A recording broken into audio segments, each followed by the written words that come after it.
સંભળાય છે? હાલો.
A very warm welcome to all the guests on the Zoom seminar for the Words of Wisdom by our beloved Bhagavati Sadhviji.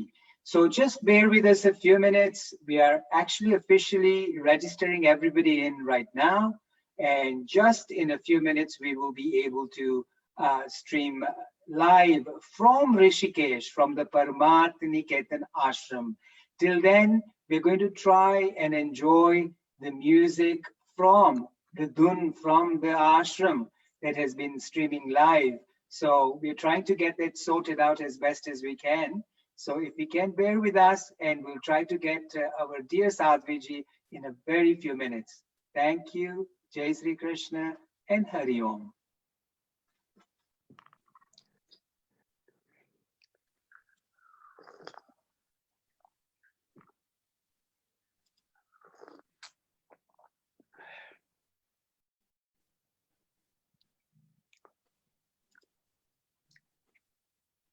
Meenabin, can we have the music, or is it streaming, or what's happening?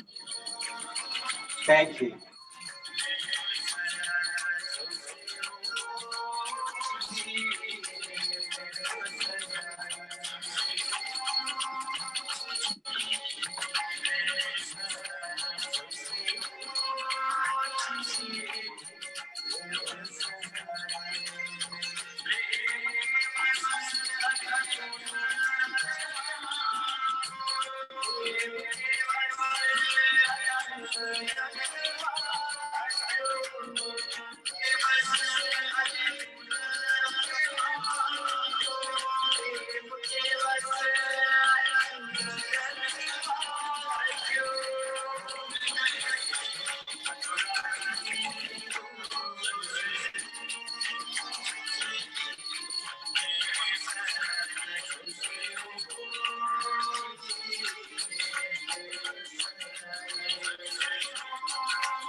Hello.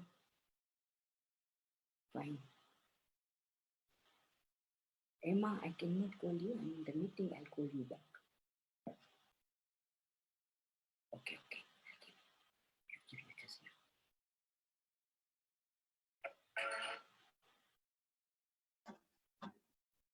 Okay, we have just received the message from Rohanji, the PA of Sadhviji. She's due to be coming in the next couple minutes. Till then, we will enjoy the Dun from the Paramath Niketan Ashram of our Sadhviji. So we will probably get just a couple more minutes of the Dun before she arrives. Thank you.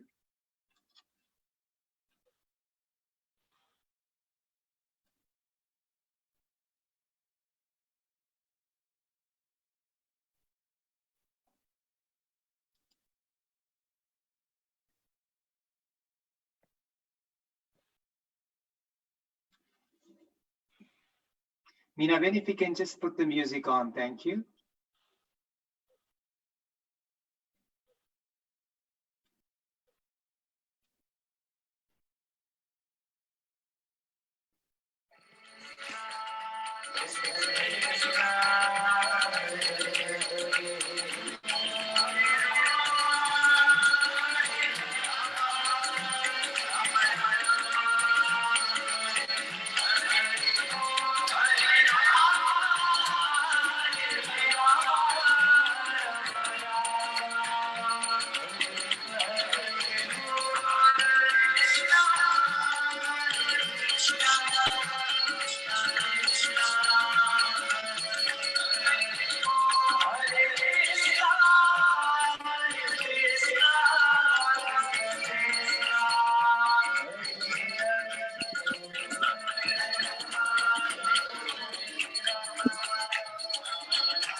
Meenaben, you can unmute yourself, please.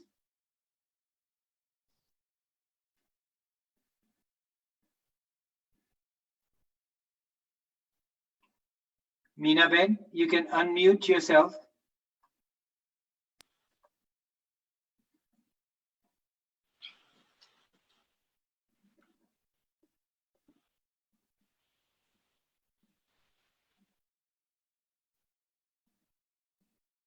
And I think if you can also unmute the music from the ashram, please.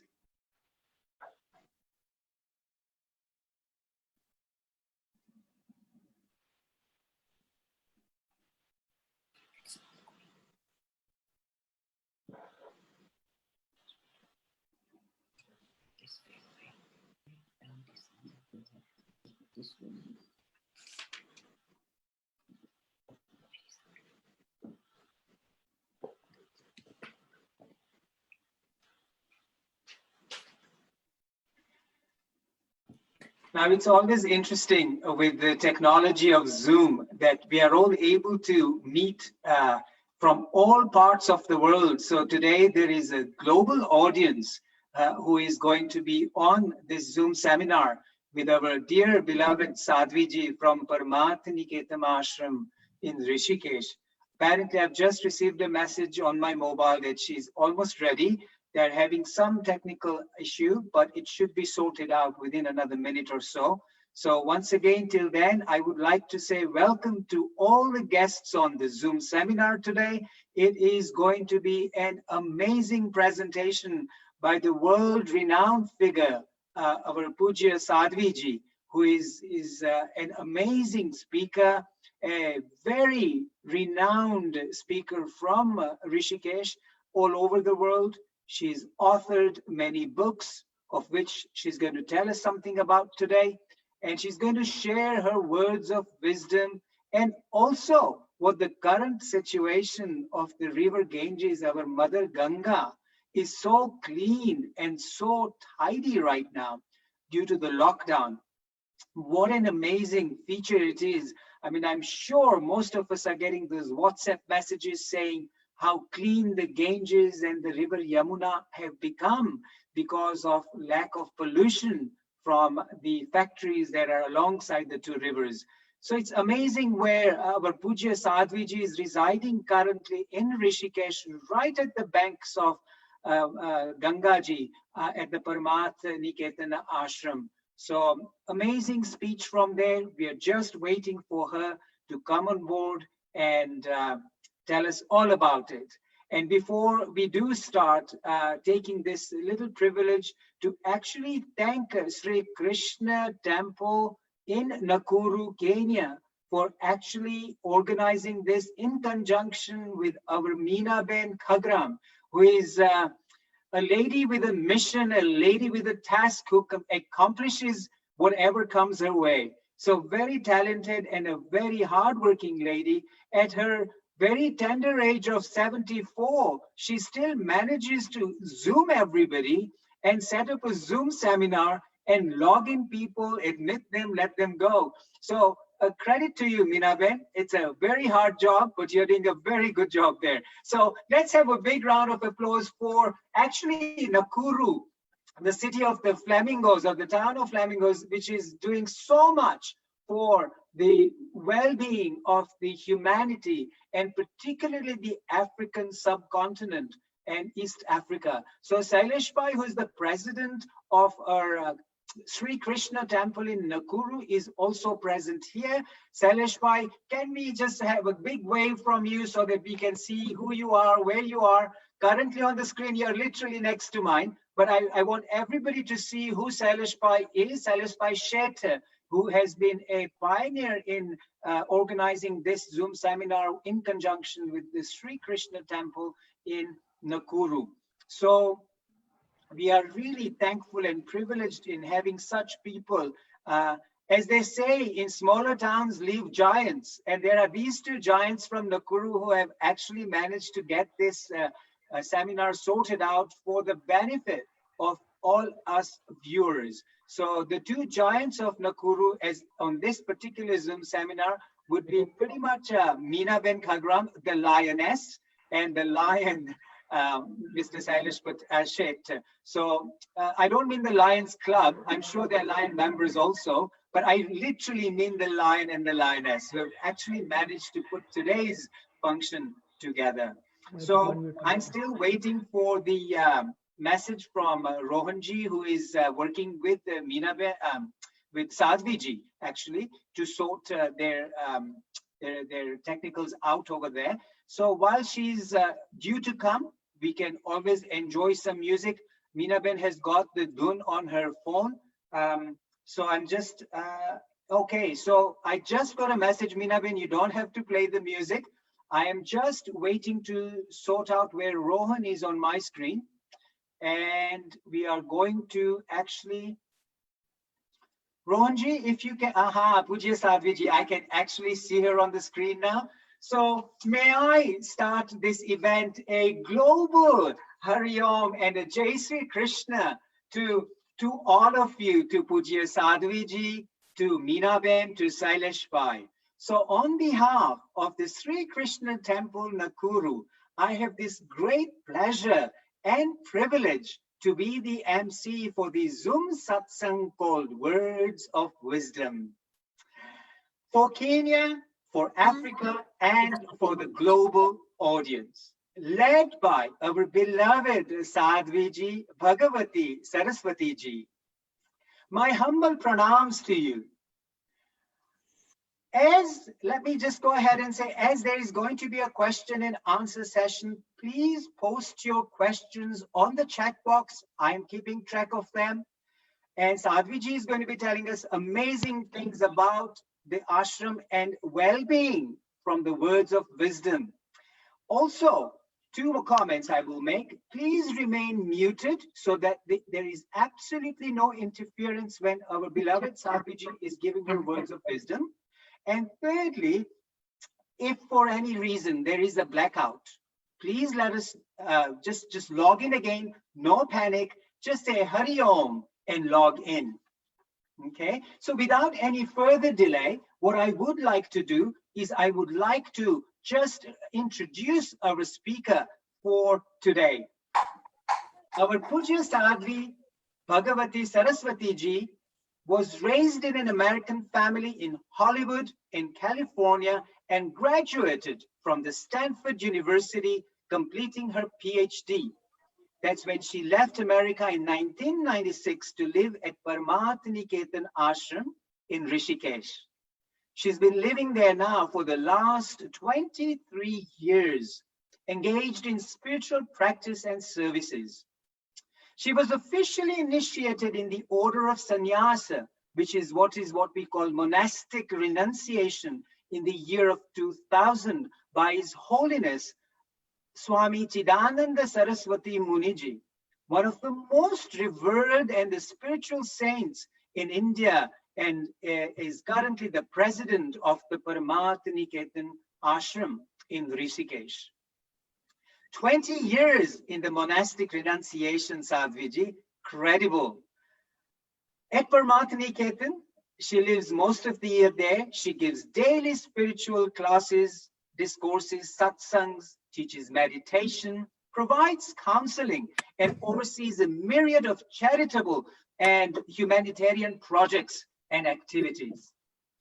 She is also currently involved as a Secretary General of the Global Interfaith WASH Alliance.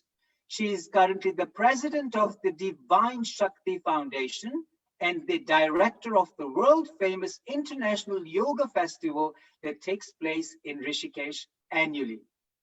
She's a renowned speaker who gives keynote addresses at large forums on a variety of topics ranging from business to science, to spirituality, to substantial development, to the keys of happiness and peace in life with all aspects of yoga. Her talks blend the knowledge of the knowledge and logic of the West, and with the insights, the spirituality and the wisdom of the East. Her TEDx talk on her journey from Hollywood to Hollywoods has been watched over by over 160,000 people, and her documentary on her life has been watched by nearly 250,000 people on social media. She has spoken at several United Nations events, including with the Secretary General and the Deputy Secretary General of the United Nations. Sadhviji has also received numerous national and international awards in recognition for what she does with water, sanitation, and hygiene. Sadhviji also serves on the United Nations Faith Advisory Council on Religion and acts as the Vice Chair. She has a PhD in psychology and was the managing editor for the monumental project of the 11-volume Encyclopedia of Hinduism. She constantly contributes on Huffington's Post, the Dainik Jagran, Speaking Tree, Times of India, Thrive Global, The Pioneer, and other renowned publications. So may I request all of you to be on your cameras, open your cameras so we can all see you, so that Sadhviji can actually see you. And may I request all of you with your folded hands, remain muted and greet our Sadhviji with a big Hari Om. Let's have our folded hands and welcome our beloved Sadhviji. Sadhviji, if we may have you on the screen, please.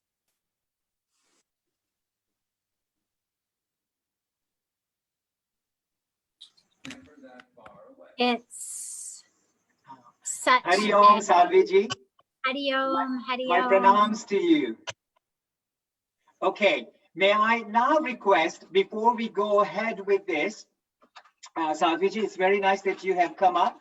And I would like now our chairperson of the Sri Krishna Temple in Nakuru to welcome you personally.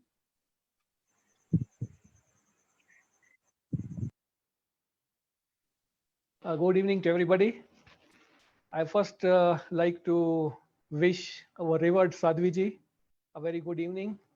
Our honored Lalit Bhai, Meena Ben, and all the distinguished members present here in our Zoom meeting today.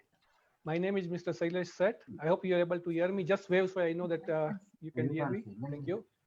I am the current chairman of the CGHU Temple, also the Hindu Council of Nakuru, member of the Lions Club of Nakuru, assistant secretary for the Rift Valley Cricket Association, life member of the Red Cross, members of the Konya harvesting team from the Lions Club, and I'm also helping several departments of the government in various departments where I'm one of the members, in whether it is collecting of the funds or whether it is doing any sort of charities, etc., etc.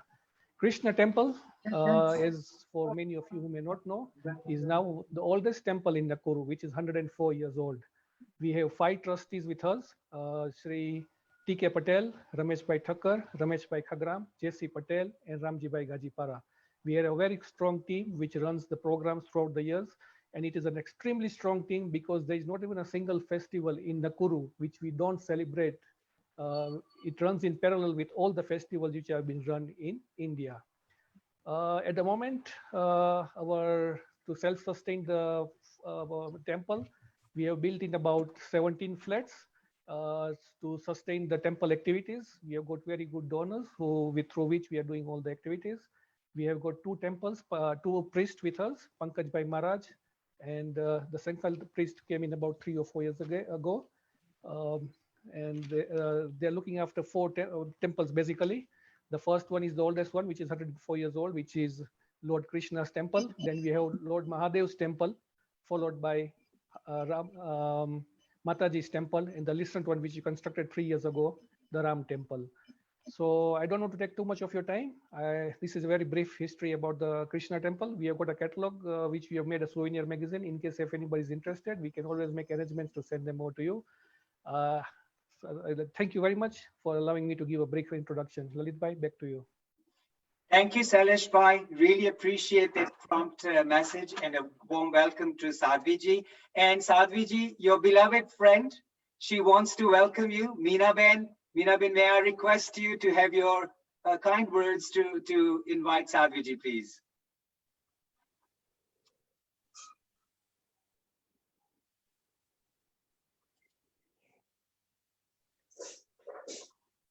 Meena Ben, you need to unmute yourself. Good evening, everybody. Good evening, Bhabhi. Jai Shri Krishna. Jai Shri Krishna, Bhabhi. May I request everybody to remain muted, please? Please, I'm muted. My dearest friend, Sadhviji, I'm so honored that you have come here and grace our occasion in Zoom meeting. As you know, ladies and gentlemen, we walk long way from, say, about 15 to 16 years when Sadhviji was Bhagwati with white sari, running around everywhere and then dive in the river Ganges and playful as ever. And then she became Sadhviji and Saraswati-ji, and now she is the hero in the in International Yoga Festival and Paramath Ashram. If you go to Paramath Ashram, it is a changed place. Paramath, if you say Rishikesh, it is Paramath Ashram. If you say Paramath Ashram, it is Sadhviji. And if you say anything, Sadhviji, Muniji. And all over the world, different part of the world, celebrities, actors, actresses, prime ministers, you talk about it, all the politicians, and our own Prime Minister Modi ji visits in even in private way. And there you can see Sadhviji with wide hand hugging everybody and welcoming. Sadhviji, I won't take your lot of time. We want to listen to you. Thank you very much for coming. Over to you, Lalit Bhai. Hari Om. To all the viewers, please remain muted. We are going to welcome our Sadhviji. Please, with folded hands once again, let's say Hari Om and welcome our Sadhviji. Sadhviji, over to you. Jai Shri Krishna, Hari Om. It's such a joy to be with you all here.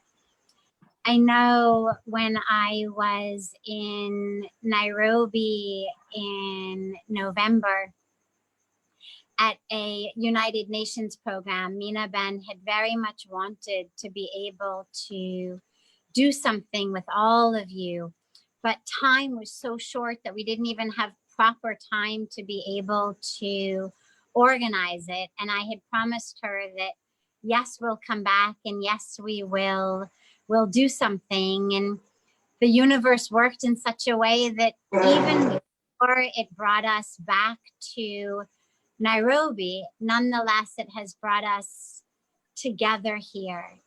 And Meena Ben, thank you for such a love-filled, effusive introduction. It truly is nothing but the grace of my Guru, Puja Swami Chidananda Saraswati Ji, the grace of Mother Ganga, in whose lap I have been able to spend the last almost 25 years. It's very, very clear to me, not just in an intellectual sense, but in a very deep heart experiential awareness, that none of this is about me. It's about grace. And for me, the greatest blessing in my life is to be able to be used as a vehicle, a vessel, a channel for that grace. And it's such an extraordinary blessing to be able to be a channel through which the divine flow can flow, and to be able to serve, and to be able to serve in so many different ways is such a blessing. So this evening, I feel very, very blessed to be able to be there with you all. And, you know, it's amazing because one of the things that you hear from people all over the world prior to the COVID crisis was, I don't have time to meditate. I don't have time to do yoga. I don't have time for a spiritual practice. And so many people would always ask wherever we went, you know, what's the bare minimum I need to do? What's the bare minimum every day I need to do in order to be spiritual? Because I'm very busy. I have my job, I have my social engagements, I have this, I have that.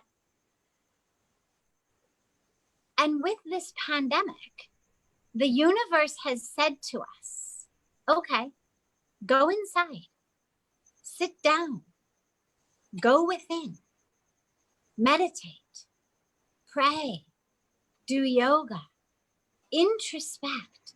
And it has given us this extraordinary opportunity in the face of extraordinary tragedy and extraordinary challenge and heartbreak for so many people. It's given us really an incredible opportunity to really connect with those spiritual truths and spiritual traditions and spiritual practices that so many of us were just leaving behind. One of my favorite stories that I share so frequently is the story of the 3 men who are stranded in a boat in the middle of the ocean. And they're stressed, of course, as you could imagine people stranded in the middle of the ocean would be. And when we get stressed, we tend to fight. And so these 3 men start to fight amongst themselves, and they finally decide that they're going to divide the boat into 3 separate parts so that they don't step into each other's area. So they draw these imaginary and invisible lines down the boat, each of them having their own 1/3. And one day, 2 of the men look over and they notice that a leak has sprung in the 3rd man's part of the boat. And they say, stop up the leak, do something. This boat is going to sink, we're all going to drown. And the 3rd man says, oh, don't worry about it. It's only leaking in my part of the boat. And whenever I share this story, the teaching is very clear. The teaching is, it's all one boat. We may draw imaginary and invisible lines or not, but a leak anywhere in the boat brings the whole thing down. And this COVID pandemic has really made that very, very clear to us on so many levels. Prior to the pandemic, if you said to people, you know, how's your meditation practice? How's your yoga practice? How's this? Everybody says, I don't have time. I'm too busy in my career. I'm too busy in my academics. I'm too busy in my social life. And so we've let that leak sprung. Let that hole come in the spiritual part of our boat without realizing that if that leak is there spiritually, it doesn't matter how much we have academically or professionally or financially or socially, that boat is going to sink. And this is where you find depression and stress and misery, even amongst people who have so many titles, so many degrees, such great jobs, so much money. And now COVID has given us this teaching in a very enhanced and intense way, because it has given us this opportunity that has said, okay, no more going out. Social life, banned. Career life, banned. Academic life, banned. Now you are in the caves in your house. Now is the time to check whether there's a leak in the spiritual part of your boat, and to make sure to stop up that leak, to make that part of your boat very, very strong. So in a way, it's a blessing. It's a challenge. It's a tragedy. But it's also a blessing, because a lot of times tragedy is that. Emergencies are that. Crises are that, which bring us face to face with the truths that we really need in our lives.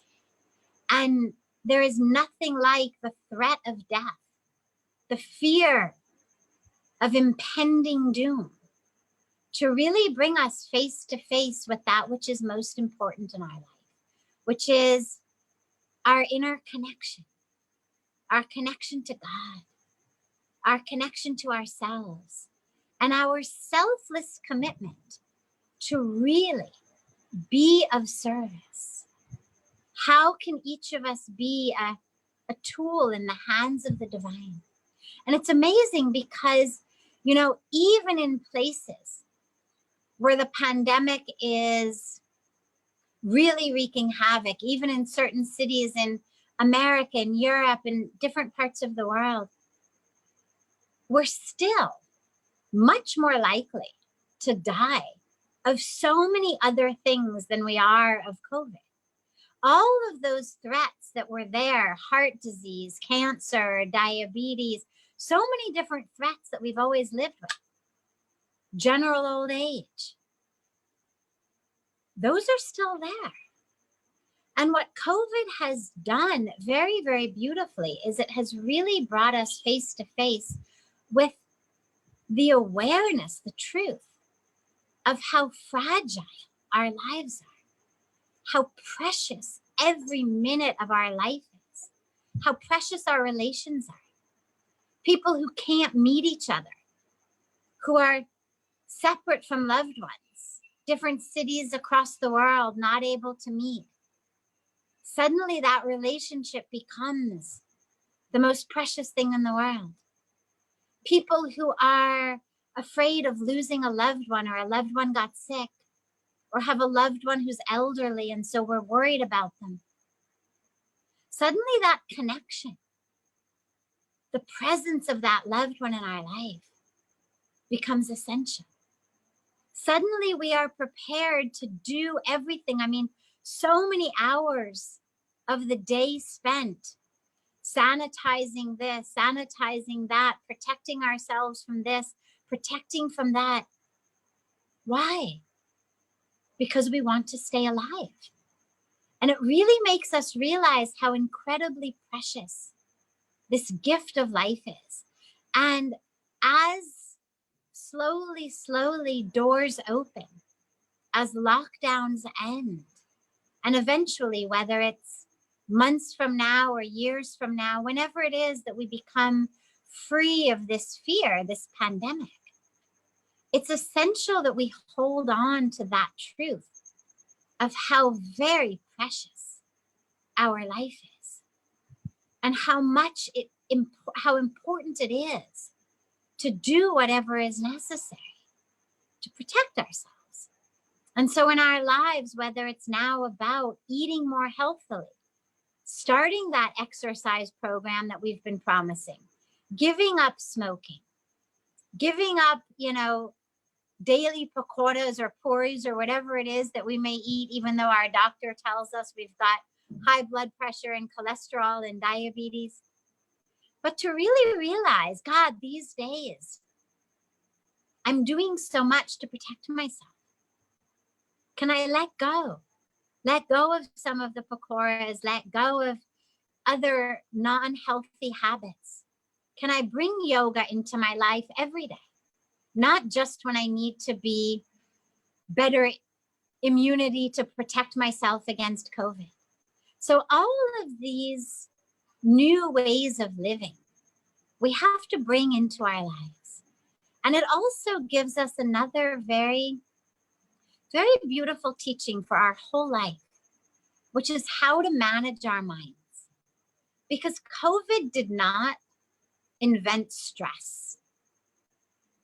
I've been leading satsangs, leading question answer sessions, doing public speaking for probably 15 years now. And many people have been doing it a lot longer than I have. And people have been asking about stress management for decades and decades and decades. COVID did not create stress. Stress is a nature of the way that we have begun to live, of how we have started to think the normal way of life is. And what COVID has done is it has just intensified it, because usually our stress is very multi-focused and multifaceted. We are stressed about everything. We're stressed about getting someplace on time. We're stressed about finding a parking space. We're stressed about how we look in our clothes. We're stressed about what everybody around us is doing. Now, people mostly are stressed about just one thing, COVID. But it's given us this incredible opportunity to really ask ourselves, how do I become free of this epidemic of stress? Because that is something that we need in our lives, not just to help us through COVID, but to help us through everything. And the tragedy of our life is that stress has become the new normal. You say to anyone, how are you? And everyone says, oh my God, I'm so stressed. It's amazing. We've collectively decided to agree that that is okay. I say to you, how are you? You say, oh, well, I'm okay, except, oh my God, I'm so stressed about this. And then I say, well, yeah, I understand, you should be. I'm so stressed about that. My children, my in-laws, my wife, my husband, my employers, my employees, my weight, my skin tone, my bank account, my dinner in the oven, whatever it may be. But we have created a culture in which stress is normal. And this is the time for us to break that, for us to say we are not here on earth to manage our stress.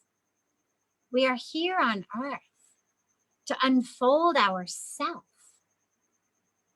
and to allow ourselves to really train that mind through this gift of being locked down, of having the time to meditate, to pray, to do yoga, to chant, to really learn how to manage that mind.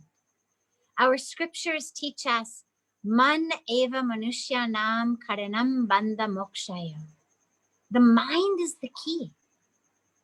The mind is the one that determines whether we are going to live in freedom or in bondage. We are the ones who make that decision, but most of us blame everyone outside. Oh, I would be in peace except my mother-in-law is annoying, or I would be in peace except my daughter-in-law is annoying, or I would be in peace except my employees don't listen to me, or my employer is too demanding.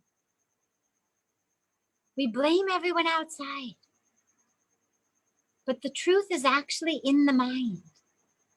And what that means is that I have the power to live in peace, even while this pandemic is wreaking havoc around me, which means that I have the power to live in peace in my family, in my workplace, in my community, in the samaj. Every moment, every minute, every interaction, every situation is an opportunity for us to choose peace and to choose love. Whatever is happening outside, every moment you have to ask yourself, can I choose love in this moment? And most of us think, well, though I would, except I can't because samne wala is creating problems for me. Samne wala is doing this, samne wala is saying that, Samne wala is not behaving. But the problem is actually never samne wala. The problem is in our own minds. It's our attachments, our expectations, our egos, our own jealousies, our own competition, our own grudges, our own anger. And so at this time of COVID, allow yourself to really let go. It's good for your immune system. Being healthy in our minds, being happy, being at peace is great for your immune system. It actually boosts your immune system. On a medical and scientific level, we know the more peaceful you are, the happier you are, the better your immunity. So at the same time that we are boosting our physical immunity, we're boosting our spiritual immunity. Because in the same way that if someone with COVID sneezes on you, if your physical immune system is very strong and very robust, you will be okay, even if Samnewala is sick and sneezes on you. And in the same way, if your spiritual immune system is strong and robust, then even if your family members, the members of the Samaj, your co-workers are creating trouble, if they are angry, doesn't matter. You have a strong spiritual immunity. So let us use these days to create strong physical immunity through what we eat, eating healthy, eating pure, eating sattvic, through meditating, through yoga. But let us also create that spiritual immunity through our spiritual practices, and especially and most important, through training this mind, through watching our thoughts. Every thought we have is a vehicle. So many of us are miserable and depressed and frustrated, but we don't know how we got there. It's like someone stuck us on a bus and sent us to misery, and we had no idea how it happened. But the truth is, it's all our own thoughts. Every time you have a thought, that thought is like a ticket onto a bus, onto a train, onto a plane. And you have to ask yourself, where is this vehicle going? And do I want to go there?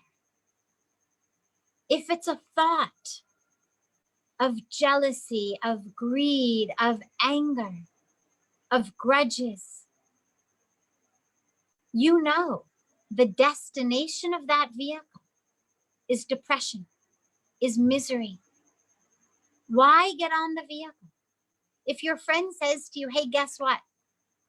I've got a first-class ticket for you. Come on, get on, come with me. What are you gonna ask them? You're gonna say, where to? Kahan ja rahe hum log? And if your friend says, oh, we're going to hell, you'd say, forget it.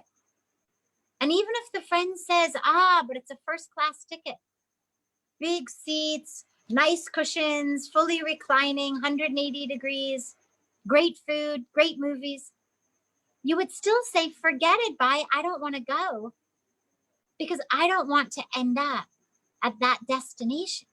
Mujhe hell nahi jana.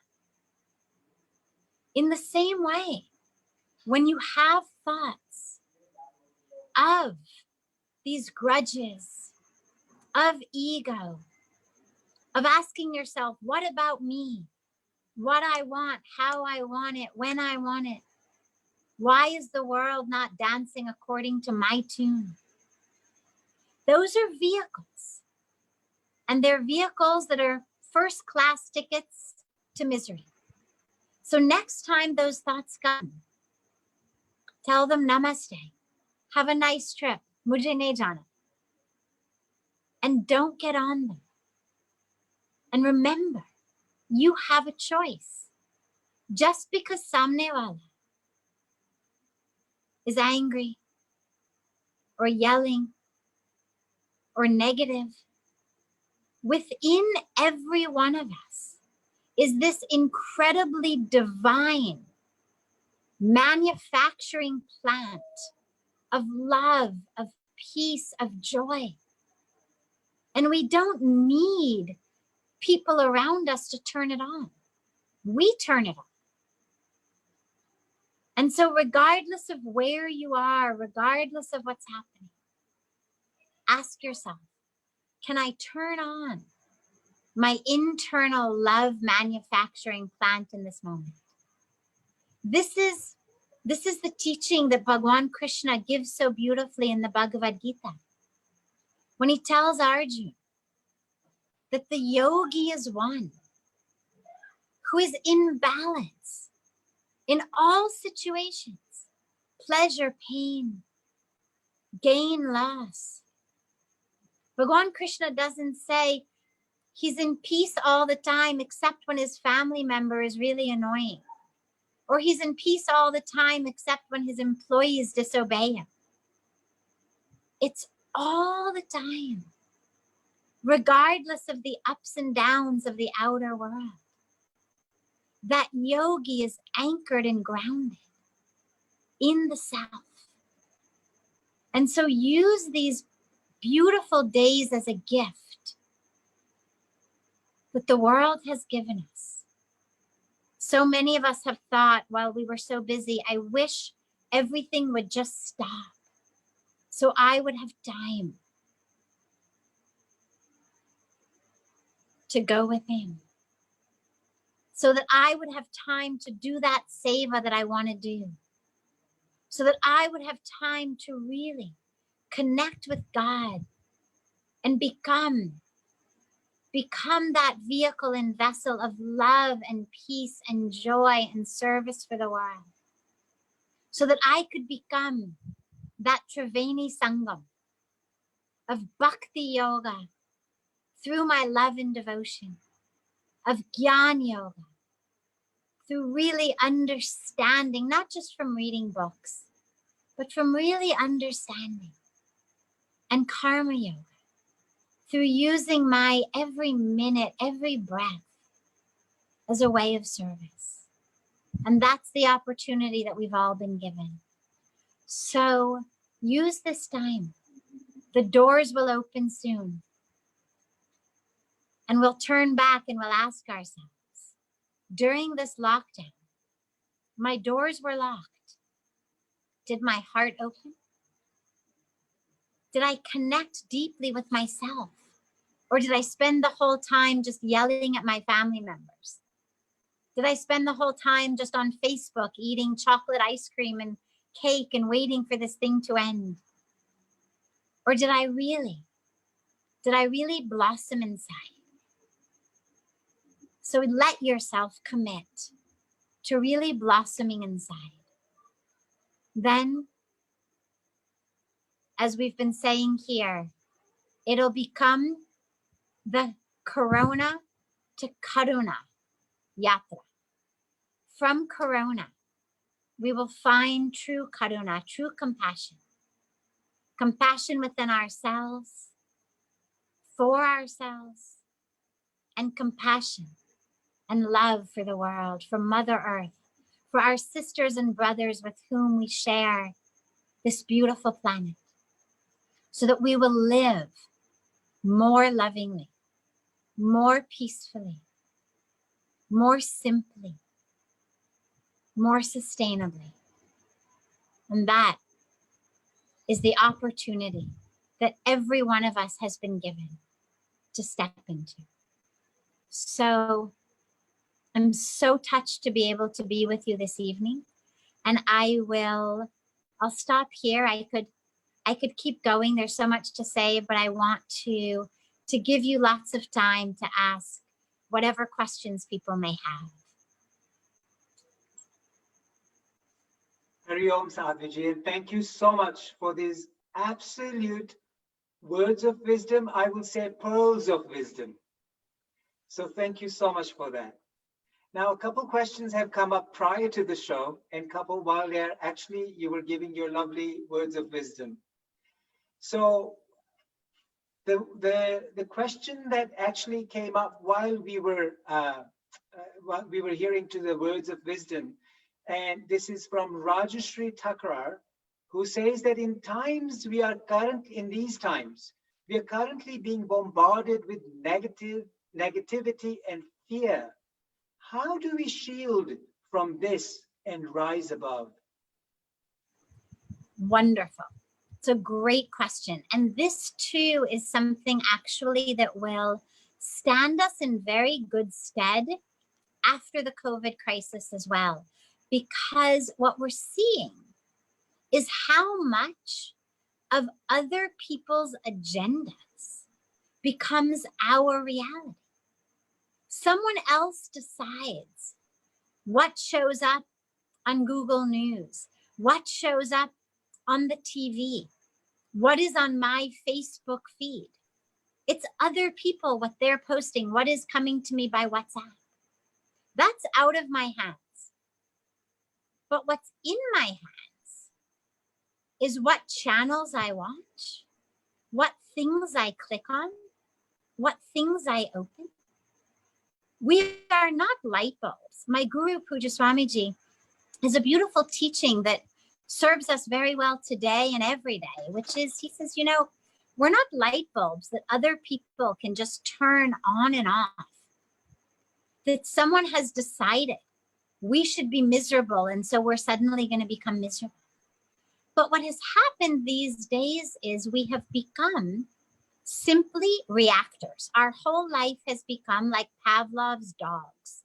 Stimulus, response. So my device beeps, it bings, there's some light. Oh, WhatsApp message. Oh, Facebook notification. Oh, something. And immediately I click on it. I read it. Maybe I even forward it. Now, I might have been meditating. I might have been praying. I might have been doing yoga. I might have been reading something beautiful and inspiring. I might have been doing beautiful seva.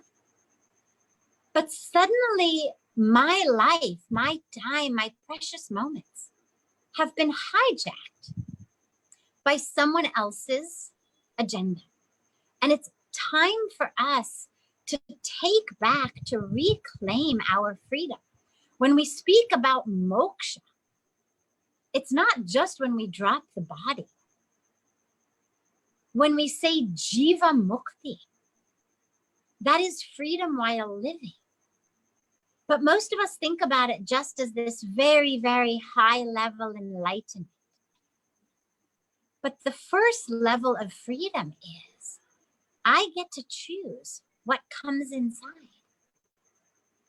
Most of the people on this call, I assume, I hope, are pukka vegetarians.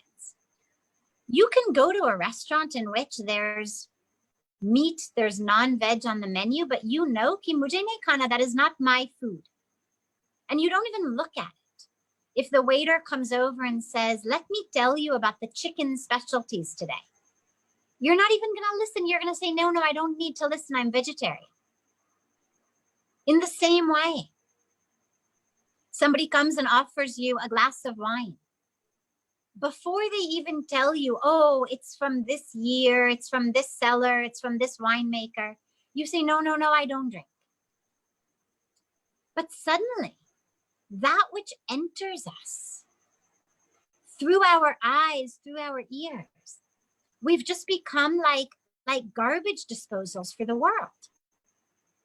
It's like people are suddenly shoving into us things that we don't want. It would be like somehow a waiter or a restaurant decided what you were going to eat and you just said, ki chalo tika, aapne de diya, I ate it. And suddenly the fact that you were a vegetarian, you threw it out the window because the waiter brought you chicken? Of course not. You'd send it back. You'd say, no problem, I'll go hungry.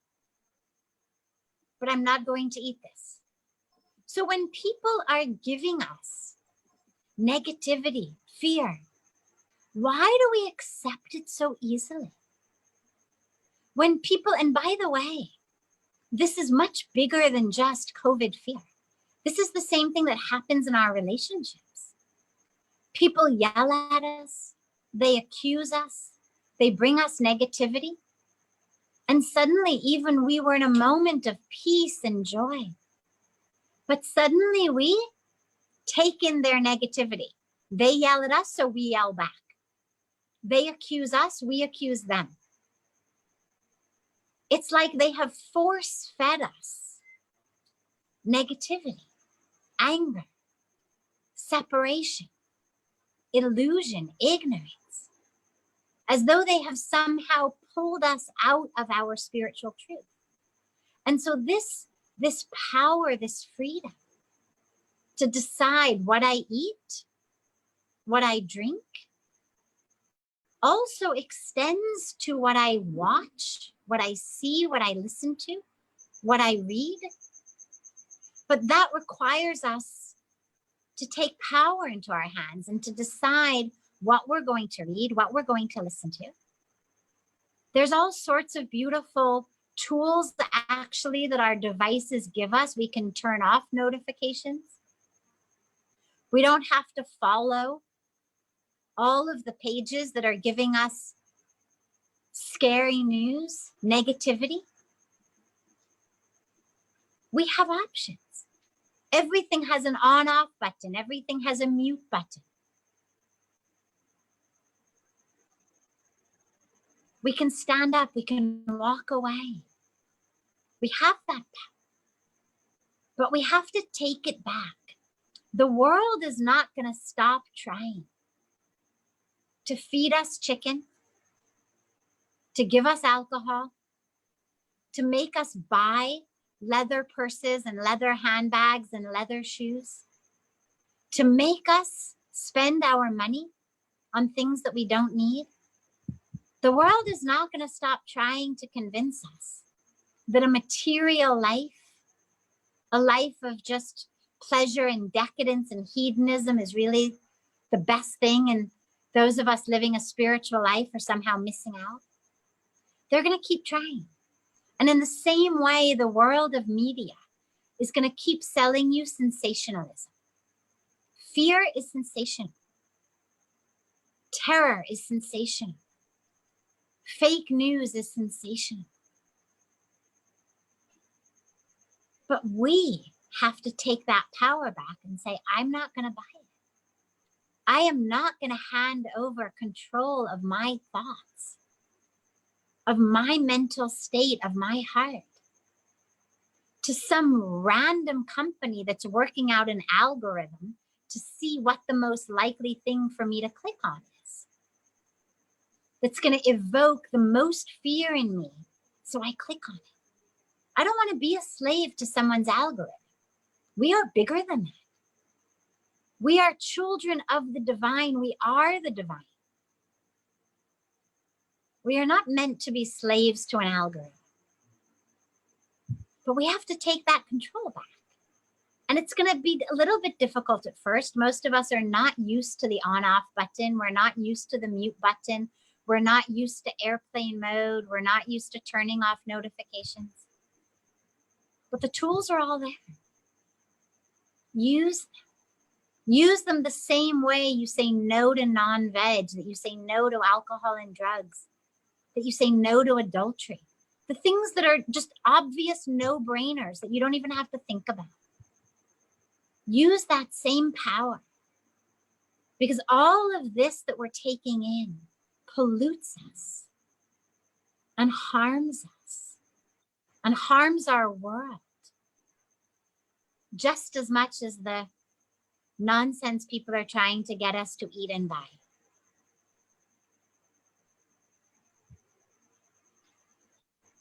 Thank you very much. That was an amazing answer, Rajeshri. A big namaste, Hari Om to you, Pujya Sadhviji, for answering that question. Rajeshri, I hope your question has been well answered. Those were some amazing words again shared by Sadhviji. The next question that has actually come up, Sadhviji, is in this current COVID climate, our Mother Ganga by your ashram looks so pure and so clean. Can you reflect us on that and comment on the current mental states of the devotees who are around the Ganges right now? And just give us some words on that, please, if I may ask you to do so. So the mental state of everyone here is so beautiful. So beautiful. We're locked down. The ashram is completely locked down. Nobody goes in or out other than a few wonderful men who go out and buy our groceries. Nobody goes in or out. But our hearts are so open. We're so full of gratitude to be here because it's such an extraordinary blessing to be here. So yes, the mental state of everyone here is very, very high, very, very good. We are full of love, full of gratitude. We are excitedly connecting with our global family through these wonderful ways of technology so many times every day. But what you said about Ganga is very interesting because Ganga, yes, you're right, so clean these days. And it's so interesting because there's three main things that pollute Ganga. Number one, sewage. But people are still going to the bathroom. No new sewage treatment plant or infrastructure has been put in during lockdown. In fact, none of the government work. I mean, everybody's been on lockdown. So the amount of sewage that was flowing in before is still flowing in. Number two, agriculture. Mostly, in most cases, farmers are still working.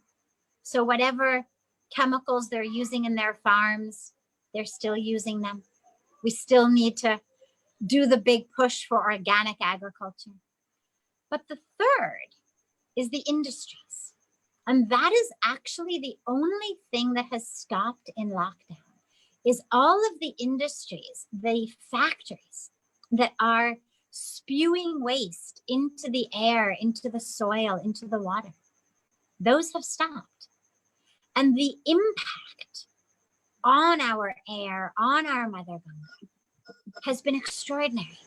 And it gives us such a beautiful lesson, which is every time we go to shop, every time we go to buy something, and this is as true in Africa as it is true in India, as it's true in America, as anywhere in the world. Whatever we buy, it was produced somewhere. Most likely it was produced in a factory. And factories produce waste. Some factories, green factories, treat their waste in beautiful ways and it doesn't end up in the air or the soil. But tragically, the vast majority of them on the banks of Ganga and in so many other parts of the world are not green. And their waste ends up in the air, in the soil, in the water, which means that every one of us, every time we shop, we have an opportunity to contribute to a clean environment, to a healthy environment. The banks of Mother Ganga are lined with tanneries, the chemicals of which flow into Ganga at a terrifying rate. And yet, everybody wants leather handbags, leather shoes, leather car seats. If every time we bought a new car, we bought a pair of shoes, we bought a belt, we bought a purse, we said, I am not going to buy something that is contributing to pollution and waste in Mother Ganga. Imagine what an impact it would create. Every time we shop, ask ourselves, do I really need this? Because whatever it is, it was produced in a factory somewhere. Do I really need this? And if I do need it, can I find a company that produces this in a way that's green, that's healthy, that's eco-friendly, that's sustainable? Almost everything these days can be bought organic, can be bought fair trade. From the cotton we wear to the food we eat, almost everything has a way to buy it that is sustainable, that is eco-friendly. It just takes a little bit of time and attention and focus. But this pandemic has shown us what a little bit of not shopping can do for the environment.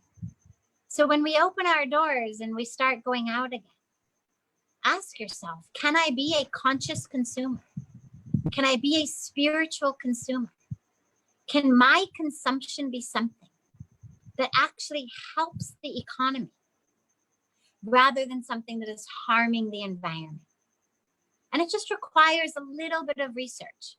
Which brands of shampoo, which brands of soap, which brands of dishwashing liquid are produced with chemicals that harm our water supply, are produced by companies that are testing on animals, that are using animal products, that are not eco-friendly companies?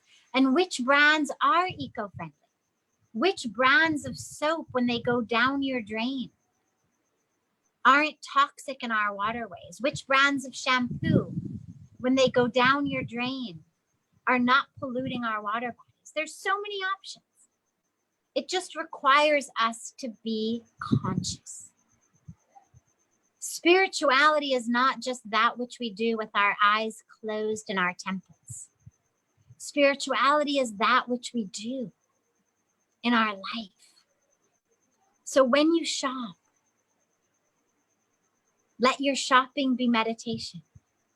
Let your shopping be prayer. Let your shopping be yoga. And allow whatever the currency in Kenya is, let every one of those be used in support of a healthy, sustainable environment.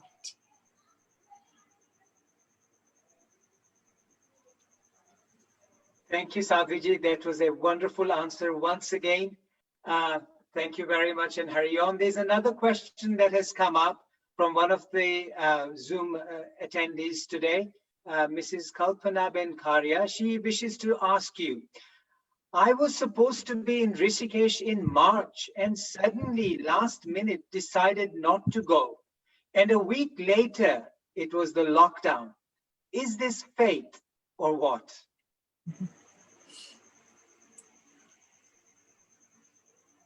We are all exactly where we need to be.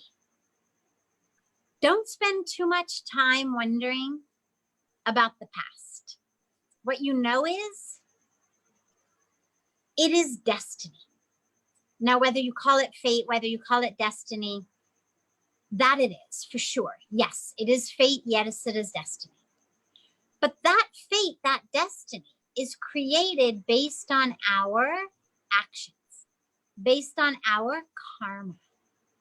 And so what that means is that every choice I make has a result, has fruit. And the sum total of all of those fruits is what my destiny is. So yes, exactly where you are right now is your destiny. It is the sum total of all of your past karma. So now ask yourself, where do I want to be next week?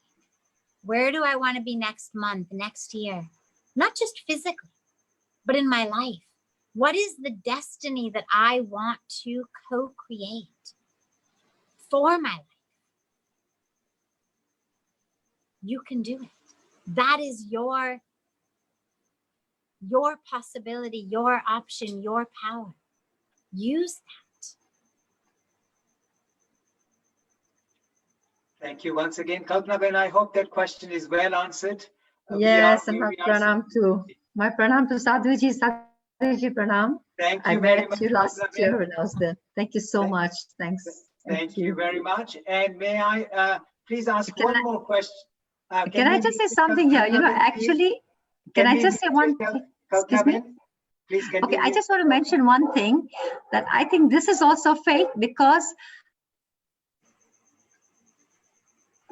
okay, so we'll move on from there. We have another question that has come up, and it says that Sadhviji, you have actually, we'd like to know a little bit more about you. And if we can find out, you traveled a journey from the United States of America, an academic from Stanford, and into a monastic life. Why? How did that happen? What was that moment that made that massive change in your lifestyle? It was an extraordinary, extraordinary blessing. I wish that I could take credit for it, but I can't. It was truly grace. I had graduated undergraduate at Stanford University, and I was doing a PhD in psychology. And I didn't choose a monastic life. I came to India with a backpack, traveling on a semester off for my studies. But the power of grace is so much that when I stood on the banks of Ganga here, I had such a powerful, transformative experience that I knew I need to be here. I need to stay here. This is home. It felt more real, more true, more right than anything in my life ever had. And so I stayed. And the monastic aspect, it actually was very, very natural. I say, you know, it feels to me like God literally came through me with a vacuum cleaner. It wasn't that I did some very, very, very intense sadhana or tapasya to free myself of desires. It wasn't that. It was just such grace that it was like God knew that I was meant to be here. God knew that I was meant to live this life. God knew that I was meant to serve the world in this way. And literally it feels like he came through me with a vacuum cleaner, with one of those like handheld dust buster things that gets into every little corner and vacuumed up everything in me that wasn't conducive to this life. And so whether it was physical sensual desires, whether it was a love of bagels, whether it was the comfort and convenience of living in America, whether it was anything in between, all of these things that were part of my life in America, but that weren't going to be part of my life here. God just came through so gracefully, so powerfully, and removed the desire. So that taking of sannyas was actually for me a very natural progression. And it's not that there's anything wrong with relationships. Relationships are beautiful.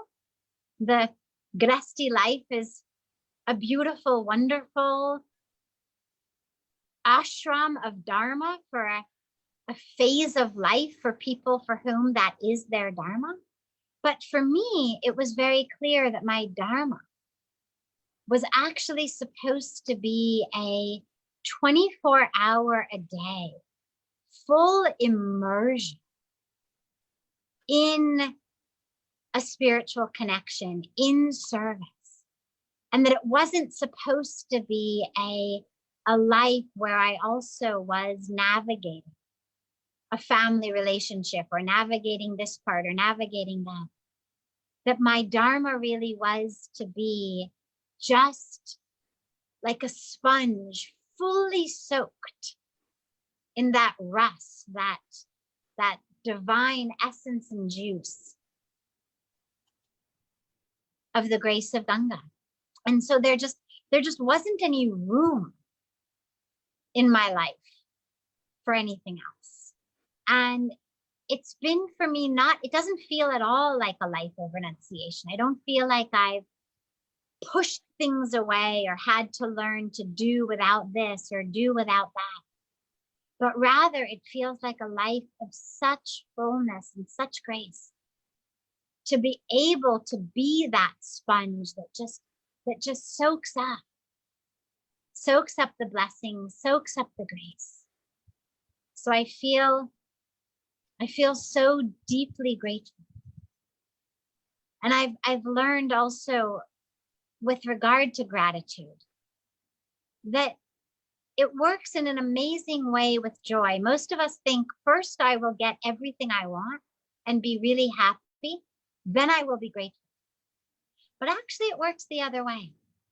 If first I can find gratefulness in myself, I can be grateful to God for divine grace, joy comes. And when joy comes, then I realize I already have everything I need in life.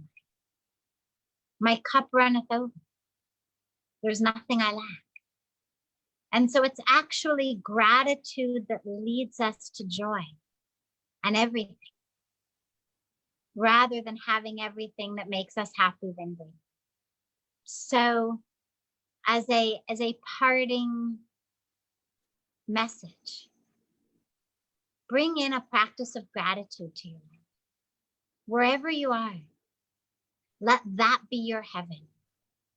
Wherever you are, create heaven on earth. Because hell doesn't exist outside. Hell exists in our own minds. And so create heaven wherever you are. Exude heaven. Be a transmitter of love, of joy, of gratitude, wherever you are. And that will be your heaven.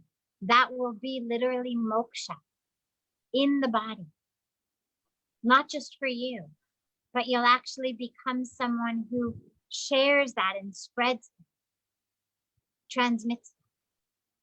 And that's the greatest gift for yourself, for your spiritual practice, and as your gift to the world. Sadhviji, that's amazing. One of the viewers actually said that this is a very difficult surrender to make. And I, for one, definitely would miss my bagel and cream cheese, I can tell you that. Because that's such an American lovely snack to have. However, that's huge sense control, good sense of surrender, and that's amazing. And with, as you said, with grace, with kripa, this is possible. But so that we learn so much from you, and having that attitude of gratitude and making our own heaven within ourselves. So those are some amazing kind words of wisdom that you have shared. I have one final question, and I would like to, please, if I may, and the question is, your current book that you have recently launched, and it's called Come Home, Come to Yourself. How to discover peace and know your purpose. This particular book quite coincides with my question that I asked you. How did this all happen? Can you share a little bit about your book and tell us what inspired you to write something like that? So yes, thank you. The book is called Come Home to Yourself. It's been published by Penguin, and it actually was just a beautiful flow, because the book is transcriptions of answers to questions that I've given in the beautiful evening satsang that I am so blessed to be able to lead here at Parmarth Niketan every evening right after our sacred Ganga Aarti. So after the Aarti, we have this beautiful satsang, and people ask questions like this, except instead of via Zoom, we're in person. And the book is a transcription of answers to many, many, many questions about how to live in peace, in joy, how to live a meaningful life, a fulfilled life, how to know our Dharma, how to control our minds and our emotions, how to have healthy dharmic consciousness. So that's what the book is. And Penguin actually approached me and they said, we want to do a book of your teachings. We've seen your YouTube videos. And so it was a very beautiful project to be able to work with them with these transcriptions and to choose what would be the most inspiring and uplifting for a global audience, and how important it is for people to learn how to manage their anger, how to control their minds, how to master their lives, how to know what my dharma is, my purpose, how to deal with difficult relationships and to make them beautiful, dharmic, conscious relationships, and so much more, how to find real peace and joy. So the book is a question answer format.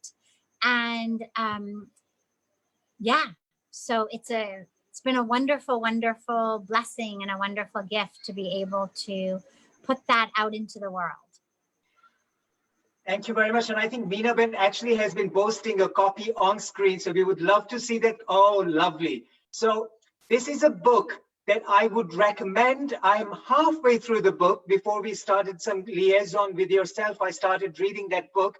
So I'm going to recommend every viewer, Amazon Prime will give it to you the very next day or within a day or two. So highly recommend to get this book, Come Home to Yourself, by our beloved Sadhviji. So today, Sadhviji, we have actually taken more than the time you allocated for us. So we are very, very appreciative. And from all the audience that we see here, Sadhviji is with us. Give her a big wave to say that we have really enjoyed today's Zoom seminar, Zoom satsang, and got the huge words of wisdom from her. A massive, a global thank you and a big Hari Om to you, and my humble pranams to yourself. Massive thank you to our brother Rohan, who is there, who's been helping quite a bit. And we have Meena Ben's assistant, Ellie, who's been helping us. So here, before you go, that's Rohan. Hari Om to you. Yes, we all wanted to see Rohan because he's such an amazing personality. And with his sound and his voice, he just mesmerizes everybody. So Rohan, a big Hari Om to you. Thank you very much for all the assistance and all the liaison that we had. Now, before we end today's program, Sadhviji, we would like to thank you from the president, or the chairperson, Mr. Sailesh Shet from the Sri Krishna temple at Nakuru, and followed by a short thank you also by Meena Ben. So may I request the chairman, Sailesh Shet, to actually come and say a few words of thank you and appreciation for Sadhviji. Hari Om once again, everybody. Good evening to you all, everybody, once again. I would like to thank most revered Sadhviji.